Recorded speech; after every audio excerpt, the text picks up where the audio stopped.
di dalam hidup kita. Mulai dari kita lahir, kemudian kita bisa menikah, kemudian tahap berikutnya kita dikaruniai keturunan oleh Allah Subhanahu wa taala. Kemudian kita diberi oleh Allah berupa kekuasaan dan harta dan lain sebagainya. Semua itu big di dalam chapter kehidupan kita. Tapi in between the big event itu mesti ada little thing yang lead kita kepada keputusan yang besar itu. Karena itu jangan pernah sampai melihat kejadian besar dalam kita itu terjadi semata-mata. Kita nggak bisa graduate kalau kita tidak mulai mendaftar dari dulu. Kita tidak bisa mendaftar tanpa ada biaya dari orang tua kita. Orang tua kita tidak, dan lain sebagainya.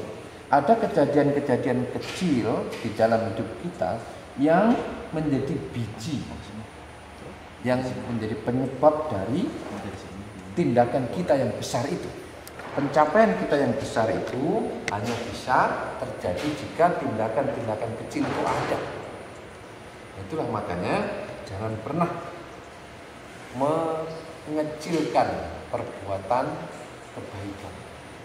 Apapun perbuatan kebaikan itu dinilai kecil baik di mata orang maupun bahkan di mata diri kita sendiri. Kadang-kadang mungkin benar ada orang bilang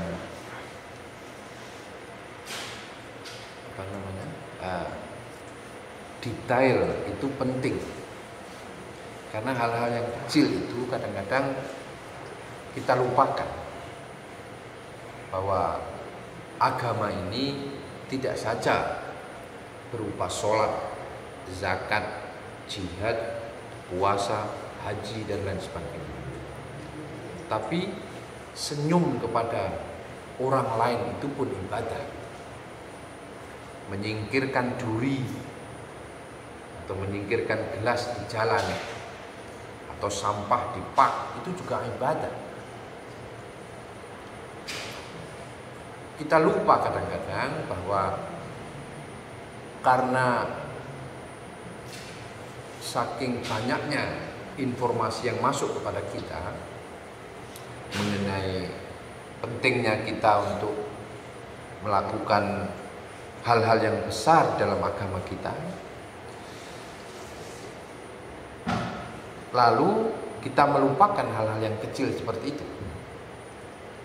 Senyum kepada orang lain, bermuka berseri-seri kepada orang lain, meskipun kita tidak dalam keadaan yang memungkinkan kita untuk berseri-seri muka. Itu hal yang kecil, tapi kalau kita usahakan, insya Allah akan bisa meliding kita pada kebaikan yang berikut. Kata Ibnul Qayyim Al-Jauzi itu, kebaikan itu akan pasti mengenerate kebaikan yang lain. Misalnya saya duduk di rumah nih, ada azan, hayya 'alas shalah. I have two options here. I can stay home atau saya bisa berangkat ke masjid. Kalau saya stay home, saya jamaah bagus sama anak istri. Kalau saya pilih ke masjid, setiap langkah saya ini mengenerate kebaikan. Begitu nyampe di masjid, sebelum masuk ke masjid saya ketemu sama brothers yang lain, saya ucapkan salam. Ada kebaikan lagi. Saya di rumah, kemungkinan kecil saya bisa mengucapkan salam kepada anak dan istri saya. Begitu masuk masjid, Allahumma ftah li abwaaba rahmatik, saya sudah berdoa lagi, mengenerate kebaikan lagi. Ketika masuk masjid, tahiyatul masjid, tidak mungkin tahiyatul masjid di rumah. Jadi one good deed can generate another and even more good deed. Begitu pula sebaliknya. Sekali kita masuk kepada, dibukakan oleh Allah SWT kepada pintu yang tidak baik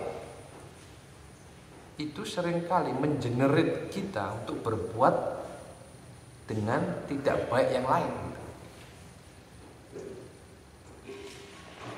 Nah, karena itu mulainya kadang-kadang dari hal-hal yang kecil, keputusan untuk go apa no go itu kecil, tapi itu akan mengenerate kepada kebaikan atau ketidakbaikan yang lain. Karena itu di dalam hadis yang baru saya baca itu, la tahtakironna minal ma'rufi syai'an. Jangan pernah sekali-kali menganggap remeh hal-hal yang baik meskipun itu kecil.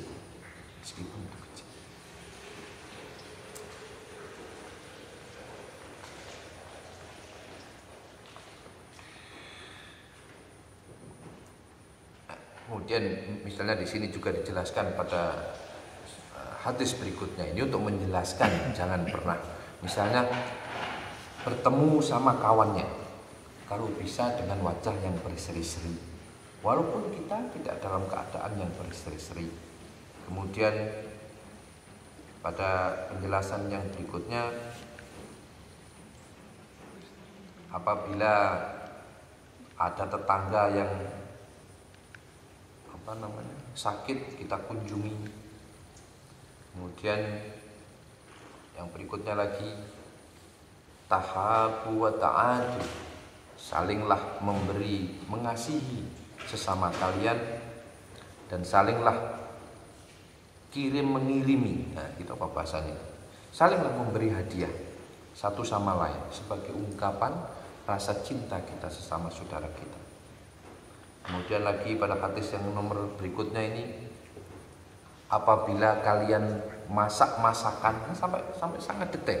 Apabila masakan maka fa'aksiru ma'aha wa ta'aha dan jiranakan. Kalau bisa sampai kalau memasak itu tambahi sedikit airnya agar bisa di-share dengan tetangga kita. Kemudian lagi dan banyak hadis-hadis yang sangat yang muamalah ini. Ini penting di dalam agama kita karena agama itu kan sebenarnya kalau tidak hablum minallah hablum minannas. Ada dua peta yang harus kita bangun. Pertama, kalau hablum minallah itu urusan kita dengan Allah. Kita berbuat maksiat itu hubungannya kita melanggar aturan Allah Subhanahu wa taala. Kalau kita minum khamr, itu enggak ada orang yang kita lukai kecuali kalau kita berbuat sesuatu setelah itu. Kalau kita tidak sholat, itu hubungan kita dengan Allah, bukan hubungan kita dengan manusia. Nah, itu hablum minallah. Tapi ada hubungan kita dengan manusia, itu yang harus sangat kita hati-hati. Kebaikan yang kita miliki dalam hubungan kita dengan Allah Subhanahu wa taala itu penting.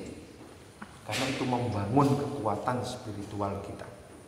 Jangan harap orang bisa berbuat baik sebaik-baiknya kepada orang lain kalau hubungan kepada Allah itu lemah.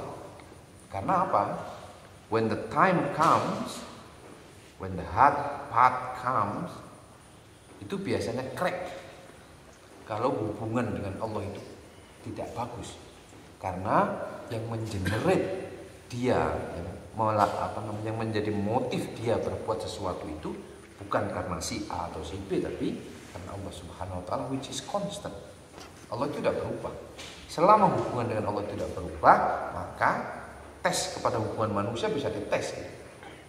Apakah baiknya itu karena Allah? Berarti harus konstan. Tapi kalau baiknya karena manusia, maka kalau pada satu saat terjadi sesuatu yang kurang baik, sudah akan mulai crack, kelihatan. Nah, kenapa kita perlu waspada dalam hubungan dengan manusia itu?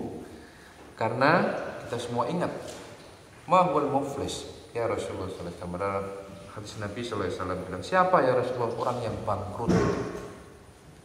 Yang disebut bangkrut itu siapa? Orang baik. Oh, kata Rasulullah SAW, kata sahabat, itu orang yang berdagang lalu rugi, nggak punya uang lagi.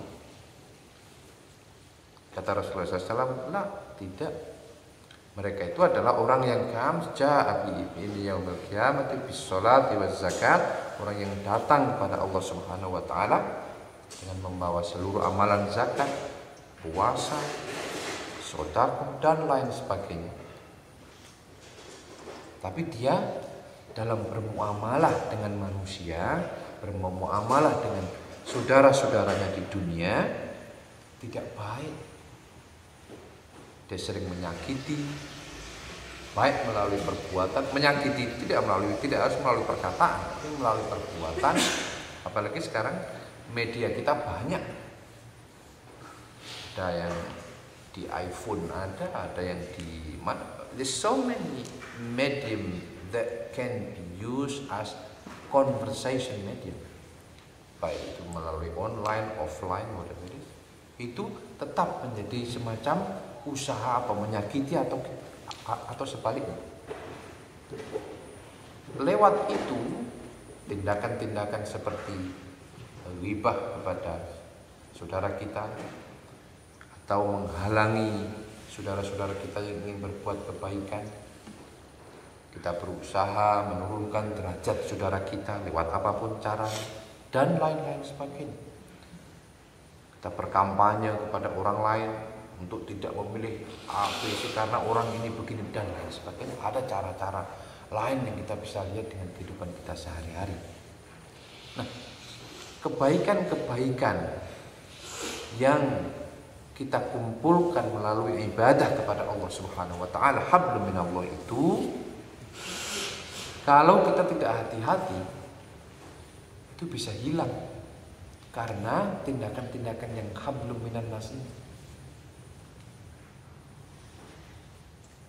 Kata Rasulullah pada hadis yang sama itu, jika kebaikan-kebaikan yang dimiliki orang tersebut dan orang lain yang merasa dizolimi, disakiti itu datang kepada Allah dan meminta kebaikan yang didapat, yang diperoleh dari orang tersebut, maka kebaikannya akan diberikan kepada orang yang disakiti tersebut. Dan jika kebajikan itu habis, maka kejelekan orang ini akan dilimpahkan kepada orang yang begitu banyak amal solehnya tadi.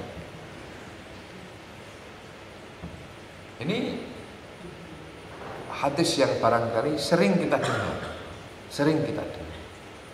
Tapi saya mengingatkan kepada diri saya sendiri dan sahabat-sahabat saya di sini, betapa pentingnya kita untuk mulai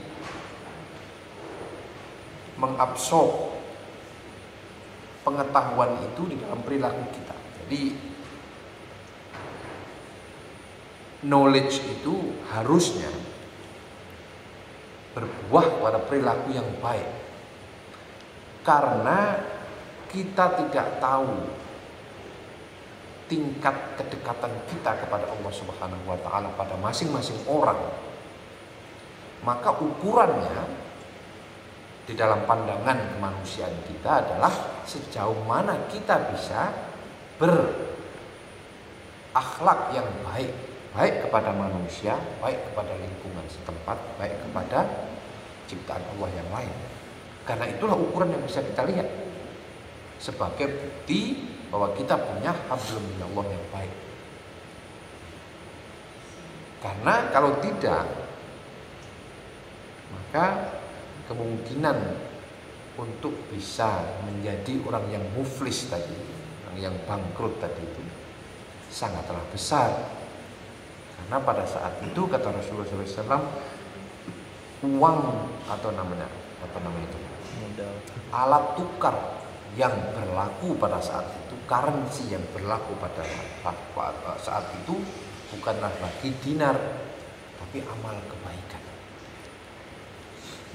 Currency yang akan kita gunakan pada yaumil mahsyar, yaumil qiyamah itu hanyalah kebaikan kita masing-masing.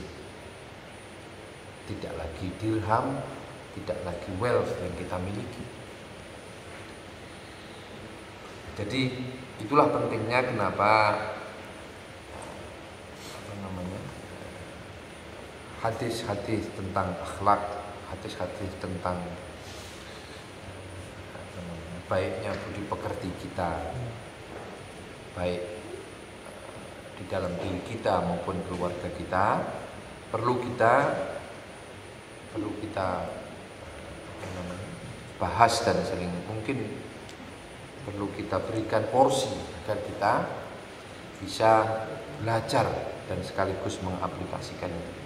Bahkan kalau di sini itu dinyatakan ini adalah Abi Ayyub misalnya, la yakhillu lil muslim ayyahjura akhahu fawqa thalathi layalin yaltaqiyani fa yuradu hada wa yuradu hada wa khairuhum alladhi yabda'u bis salam.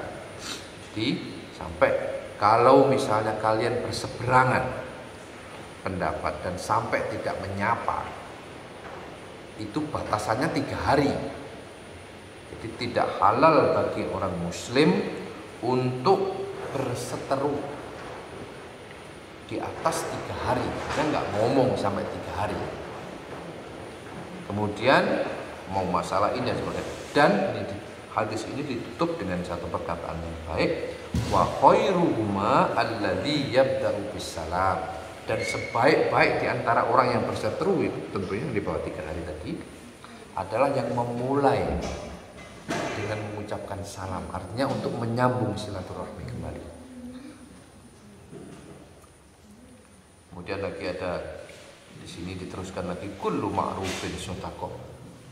Kemudian setiap perkataan yang baik, setiap tindakan yang baik itu adalah shadaqah. Shadaqah itu tidak ada dalam bentuk uang, tidak ada dalam bentuk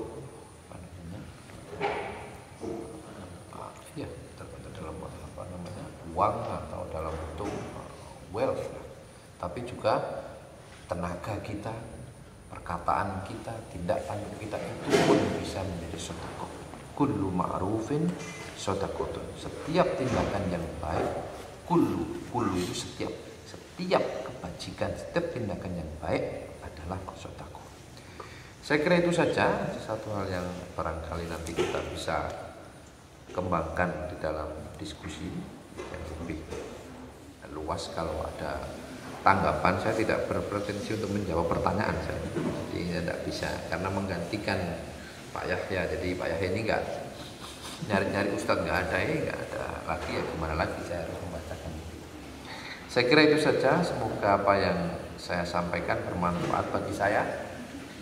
I will be the first person to be benefit from, I'm sure insyaallah. And semoga juga tidak ada salahnya bisa berbagi dengan sahabat-sahabat saya yang saya cintai karena Allah Subhanahu wa taala. Karena melantur lagi, ada satu hadis lagi yang saya lupa itu. Ada satu saudara, mungkin pernah saya sampaikan. Jadi ada seseorang yang keluar dari desanya menuju ke desa yang lain. Kemudian di tengah jalan dia dicegat sama orang. Rupanya dia ini malaikat yang nyelemor itu apa? Menyerupai menjadi orang. Hai kisanak, mau kemana? Saya mau ke tempat saudara saya yang di desa sebelah. Ada urusan apa? Nggak ada urusan apa-apa. Kenapa kamu mau ke sana? Saya mencintai dia karena Allah Subhanahu wa taala. Kemudian jawaban malaikat yang menjadi utusan Allah ini, Allah yaghfiruka. Allah mengampuni dosa-dosamu karena kamu telah mencintai saudaramu semata-mata karena Allah Subhanahu wa taala. Ini kecil. Pak Dodi bisa datang ke rumah saya kawan-kawan. Jadi sudah pernah. That's little act. Kalau kita do it, ya, ini little, tapi kalau kita lakukan dengan sepenuh hati, enggak kita riak karena manusia, tidak karena kita mencari pujian dari orang yang kita datangi dan lain sebagainya. Selama itu kita niatkan dengan niat yang setulus-tulusnya karena Allah Subhanahu wa taala, Allah Allah mengampuni kamu. For the sign, very simple action. Jadi saya kira itu saja. Anda ngelantur kemana-mana saya jadi ini. Maaf. Terima kasih sudah mau berbagi dengan kita dan semoga niat Bapak Ibu untuk menghadiri pengajian majelis ini diberi kemudahan oleh Allah Subhanahu wa taala dan selalu dicatat sebagai amal kebajikan yang insya Allah akan kita tunai besok. Begitu saja, terima kasih. Mohon maaf kalau ada kesalahan. Jazakumullah. Assalamualaikum warahmatullahi wabarakatuh. Ya, terima kasih Ustadz. Saya diminta untuk summarize nih, tapi nggak bisa nih. Mungkin Cak Lugas nih bisa summarize sedikit mengenai mengenai apa yang dibicarakan oleh Ustadz Ma'mun tadi. Silakan.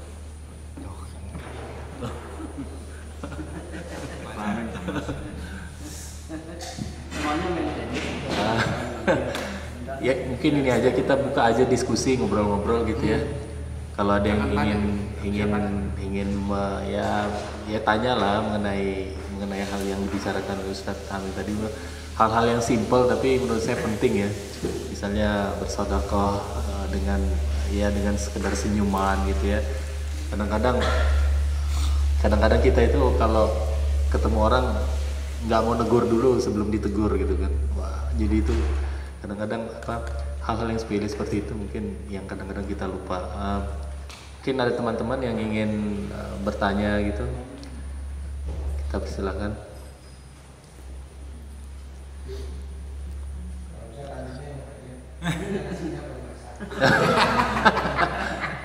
Ya ada. Oh itu Arif. Silakan. Ya. Mau nanya, jadi Bang, kalau koreksi ya Bang saya, kami nyebutin tentang hadis yang bilang kalau kebaikan yang orang lakuin bisa bertanda kepada kebaikan ke orang lain. Kalau orang lain merasa terzalimi, itu karena kita tidak menjaga hablum minan-nas itu kira-kira contoh praktiknya kayak itu gimana? Apakah itu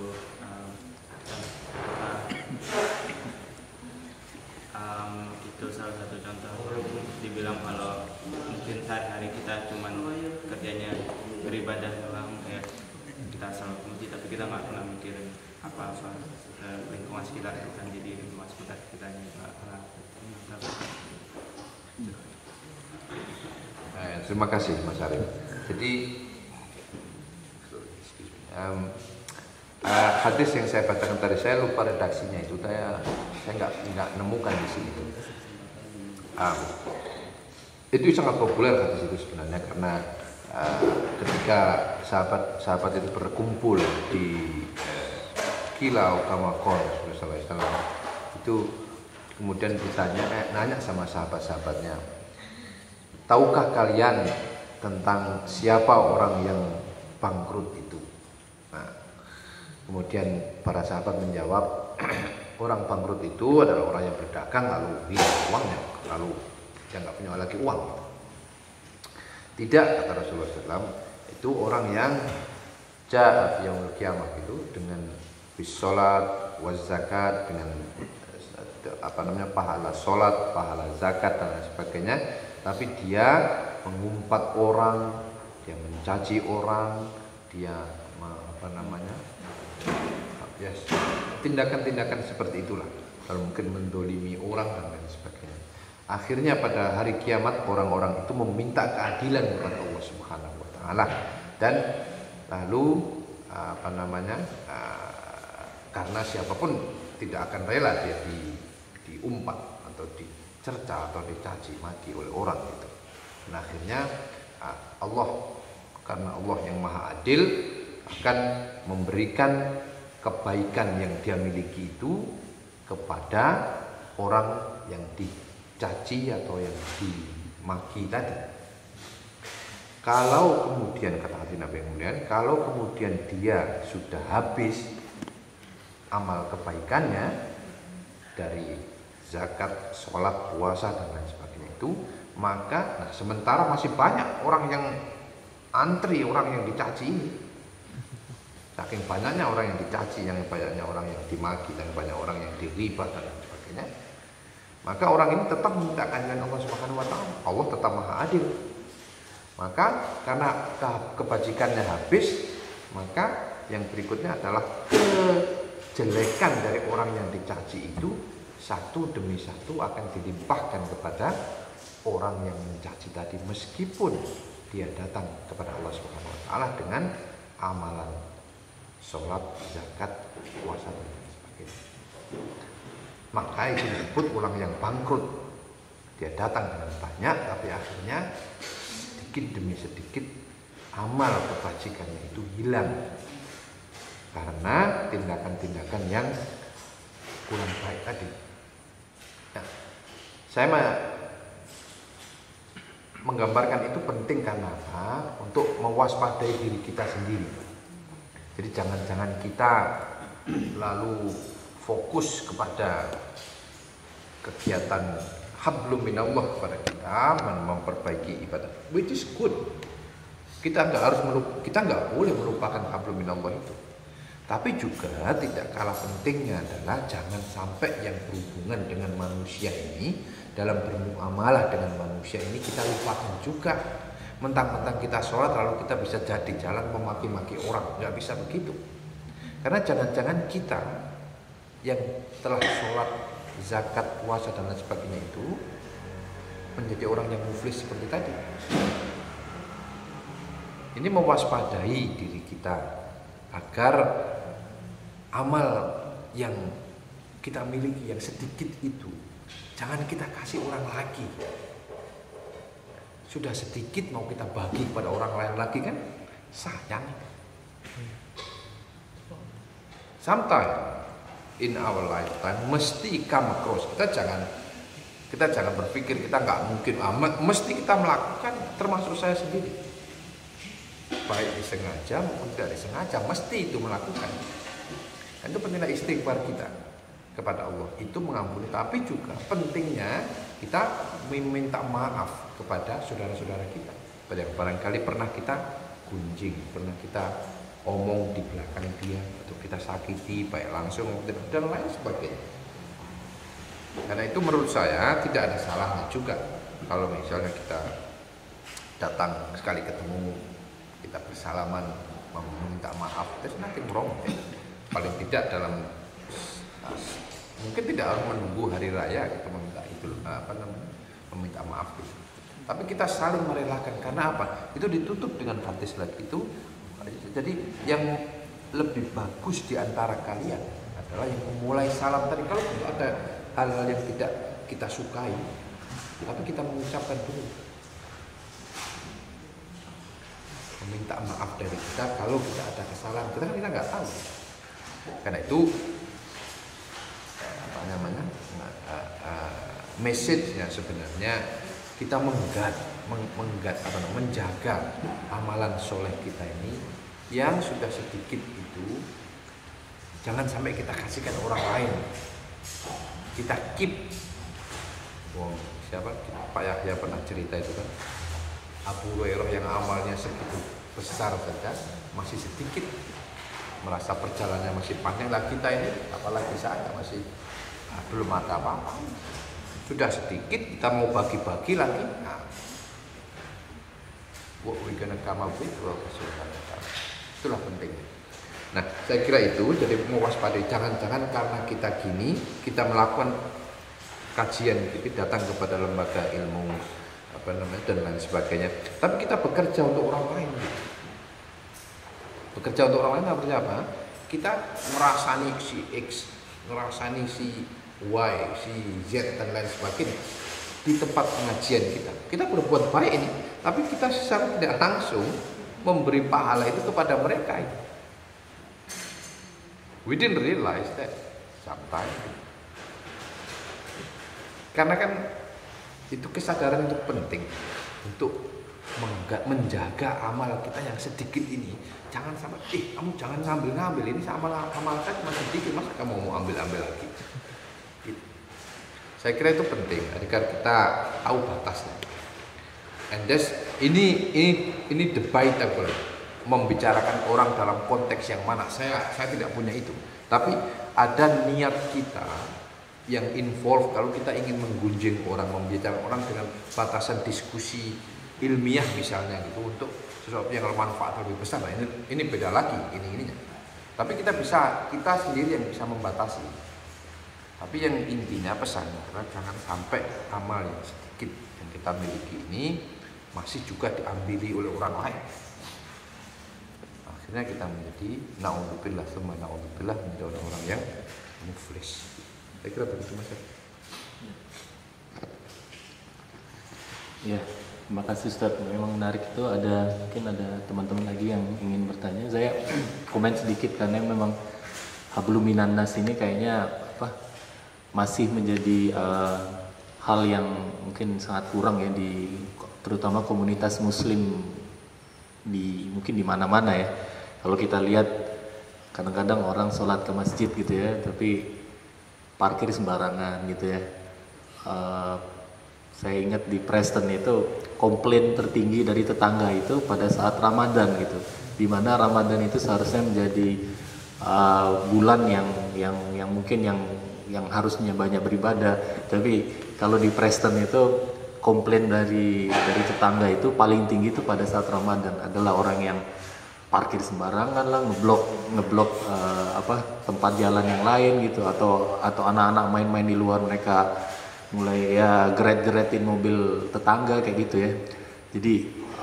Jadi sangat ironis menurut saya. Mungkin ada hubungan juga dengan yang dibilang sama Ustadz Hamim tadi, bahwa pada saat kita ingin datang ke masjid untuk beribadah, sholat gitu ya, tapi kita meneglect hak tetangga untuk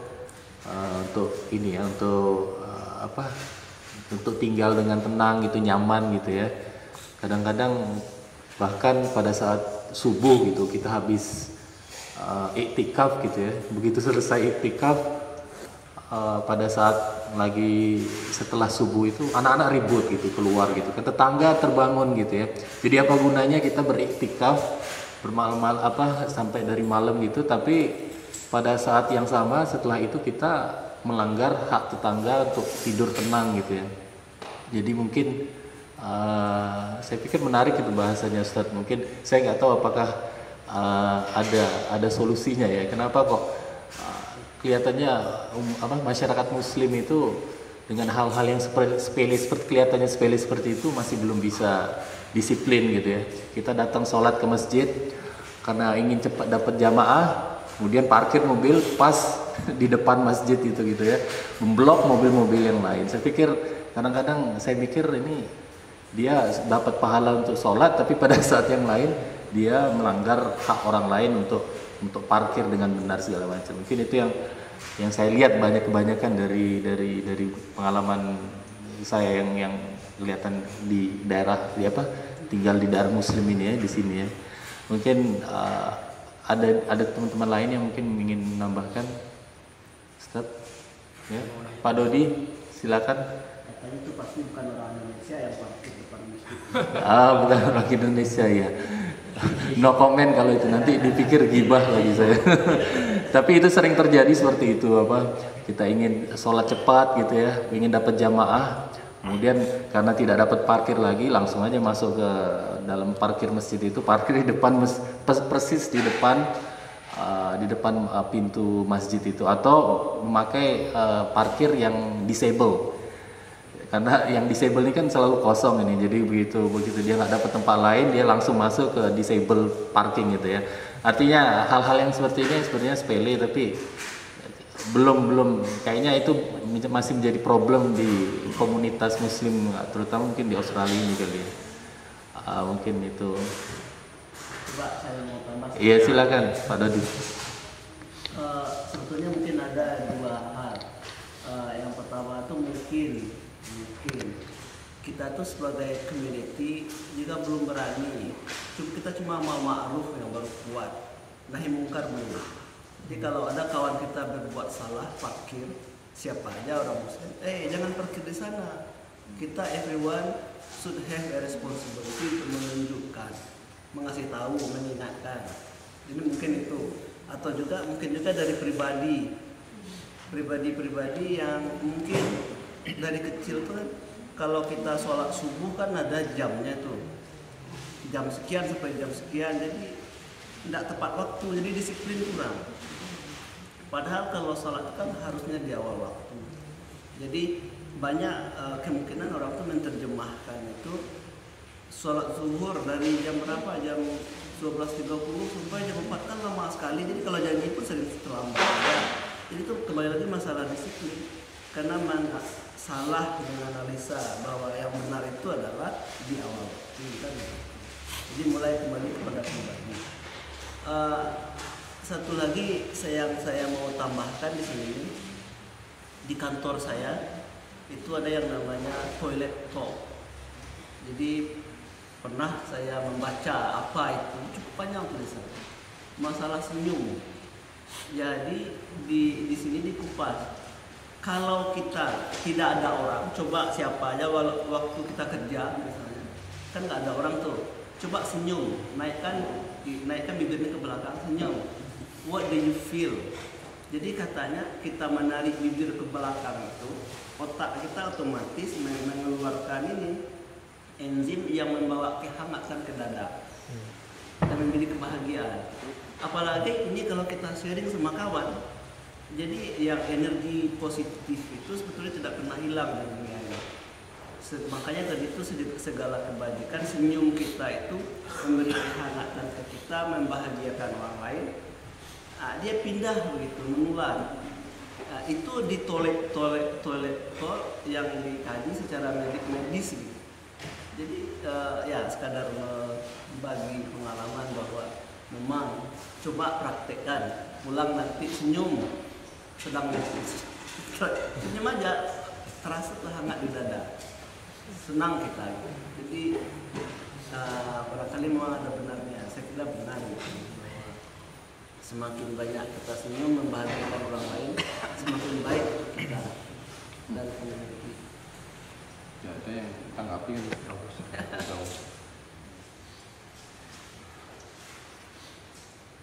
Nah, masih banyak waktu. Wah, udah siap berapa? Karena menu ini menanggap apa namanya harus pastikan itu suggestionnya itu baru ini. Jadi saya yang nanya. Iya.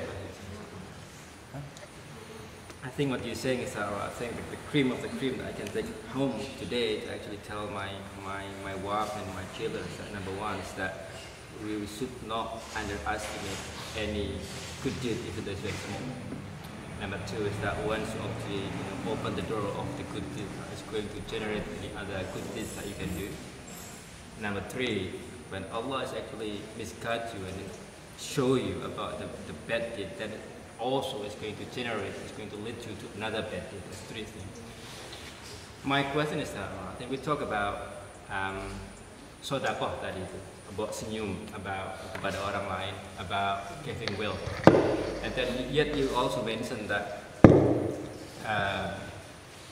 giving charity is not only giving wealth to other people, but also giving senyum, memindahkan duri yang ada di jalan. I think this kind of thing, like Pak Dodi said, it's good stuff, but then again, that kind of thing is easier said than done. You can talk about it every single time, but it's started becoming knowledge. And what you're saying now, the knowledge is not going to be useful unless you actually apply it in your daily life. Gitu. Kayak senyum tadi, Ustaz, it is hard if you are not on that sort of mood to senyum. How you can senyum Ustaz pada orang lain? Kalau ke Pak Dodi saya bisa, tapi kalau ke Wahyu saya agak susah.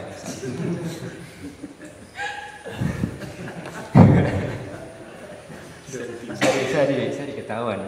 Kemudian juga tadi saya Ustaz bilang tadi itu kalau kita tidak bisa giving away charity in the way of wealth, let's talk about something good. But how can we do that?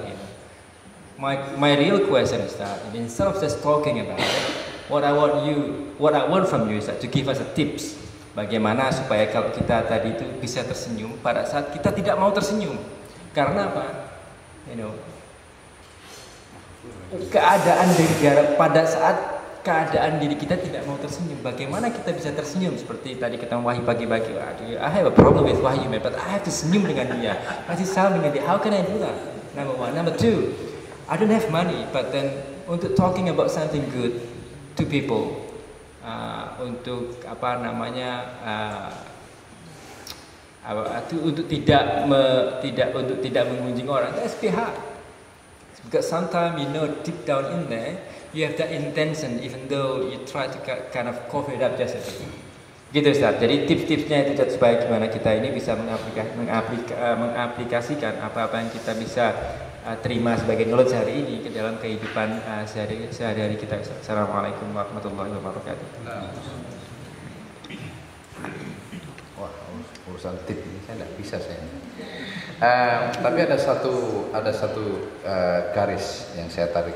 Kenapa saya cerita tadi ada orang kampung yang berusaha mencari temannya, kemudian dicegat oleh malaikat, kemudian akhirnya dia ditanya, kenapa kamu pergi ke sana? Karena saya mencintainya karena Allah Subhanahu wa Ta'ala. Nah, karena Allah ini penting. Karena Allah ini penting. Sebab itu yang nanti akan membedakan. Kadang-kadang kalau kita letakkan pada posisi yang sangat dalam di dalam hati kita, bahwa tujuan kita itu memang semata-mata karena Allah. Nah, kita membenci orang itu sebenarnya kan, katakanlah kalau kita tidak suka, jangan bilang membenci. Kalau kita tidak suka sama orang, itu kan sebenarnya yang kita tidak suka itu perbuatannya sebenarnya. Secara general barangkali perbuatannya itu yang tidak cocok atau tidak kita sukai.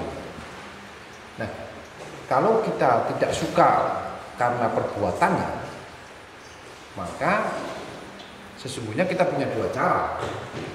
Kita bisa mengingatkan dia, atau paling tidak yang paling lemah yang kita bisa lakukan adalah mendoakan dia, wadzalika adzatul iman, untuk merubah dia, perilaku dia menjadi lebih baik. Tapi tetap bahwa kita reserve there itu untuk diri kita gitu. Artinya apa? Karena kalau niat kita, ngapain sih saya tidak suka sama orang tersebut gitu. Karena memang walaupun saya berusaha senyum, tapi barangkali sesuatu yang tidak mungkin bisa dilakukan semua orang. Tapi kalau niat kita benar, kenapa kita tidak suka dan why we doing it gitu? Kenapa kita melakukan, untuk apa kita lakukan dan sebagainya. Kalau itu kita kembalikan dalam kerangka yang baik, itu insya Allah nanti akan menjadi kemampuan diri kita untuk bisa mengendalikan diri kita, untuk merepresentasikan diri kita sebaik mungkin. Karena kita kan faktor kan, saya ingat ada rule 20-80 kan, faktor di luar kita seharusnya hanya 20% yang mempengaruhi gitu. 80% adalah kita. Tapi kalau kita kebalik, kita bikin yang 20% itu adalah diri kita, yang 80% dipengaruhi orang lain, maka begitu kita ngelihat orang-orang yang marah, kita jadi marah. Tapi kalau sebaliknya, kita bisa contain gitu. Makanya itu kadang-kadang sabar itu selalu dibilang Rasulullah SAW adalah pada hentakan yang pertama, kan? Karena begitu kita reserve gitu, kadang-kadang kita lalu respon refleks kita kadang-kadang banyak tergantung kepada seberapa jauh niat yang paling dalam di dalam hati kita. Itu kadang-kadang perlu sesuatu yang kita pelajari. Karena itu saya percaya bahwa semakin kita mengerti detail kecil-kecil di dalam kehidupan kita, maka begitu ada yang besar kita tidak akan terlalu mudah digoyahkan. Saya cerita satu lagi. Jadi ada satu saya lupa, saya nggak bawa ini ya. Jadi betapa misalnya doa orang tua. Hati-hati orang tua itu meminta doa kepada Allah Subhanahu wa Ta'ala kepada anaknya. Pada zaman Bani Israil dulu ada seorang ibu menggendong anaknya di tepi jalan.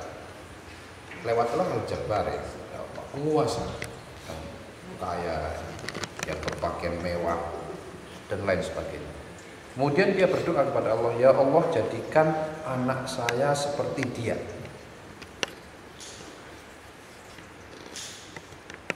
Somehow bayi ini bisa ngomong.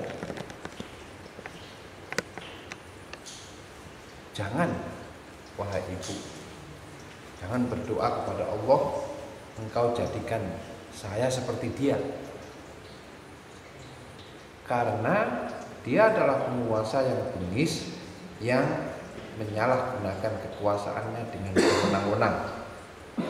Dari mana tahu seorang ibu tentang latar belakang dia? Kelihatannya secara fisik bagus. Kemudian setelah itu dia pergi, tetap yang sama, lewatlah seorang perempuan budak yang miskin, yang dihina, kemudian dituduh telah melakukan adultery. Kata ibunya berdoa lagi, ya Allah jangan jadikan anak saya seperti dia. Anaknya bilang lagi, ini in the cradle.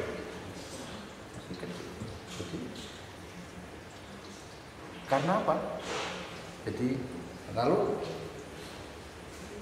tidak tahu ibunya, dalam kasat mata ibunya, dia hanya ngerti kalau orang ini hina, orang ini berpakaian compang-camping dan berbuat yang sangat kotor.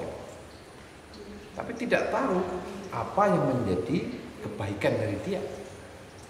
Kata anaknya lagi, ya Allah jadikan saya seperti dia. Karena dia orang yang soleh tapi dituduh sesuatu yang tidak baik, padahal dia sendiri tidak melakukannya. Artinya apa? Kadang-kadang di dalam hal-hal yang tertentu itu kita tidak tahu untuk uncover the hikmah di belakang itu. Karena itu dari tindakan yang kecil itu kadang-kadang kita seharusnya